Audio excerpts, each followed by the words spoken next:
नमस्कार,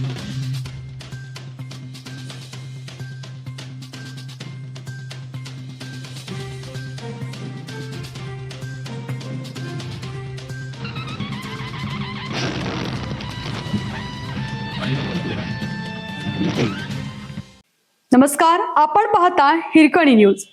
हिरकणी न्यूज प्रत्येक क्षण ताज्या घडामोडी आणि महत्त्वाच्या प्रत्येक बातमीसाठी नेहमी तत्पर. ईश्वरपुरात बिबट्याचा 6 तास धुमाकूळ. ईश्वरपूर येथील उरुण परिसरात सोमवारी सकाळी नागरी वस्तीत भरदिवसा बिबट्या घुसला, त्यामुळे खळबळ उडाली होती. वन विभागाच्या पथकाने 6 तासांच्या प्रयत्नानंतर अंदाजे 1.5 ते 2 वर्ष वयाच्या या मादी बिबट्याला इंजेक्शन देऊन बेशुद्ध करून जेरबंद केलं. माजी नगराध्यक्ष विजय पाटील यांच्या जुन्या घरात सकाळी 9 वाजण्याच्या सुमारास काहींना बिबट्या दिसला. बघता बघता ही माहिती शहरभर पसरली, त्यामुळे गर्दी आणि गोंगाटा वाढल्यामुळे हा बिबट्या घरामागे महादेव मंदिराच्या परिसरात पडीक जागेत झुडपात लपून बसला. त्याला पकडण्यासाठी वन विभागाने सापळा लावला, मात्र गोंगाटात अडथळे येत होते. काही वेळा बिबट्या झुडपातून बाहेर आला होता, मात्र लोकांची गर्दी पाहून तो पुन्हा लपून बसत होता.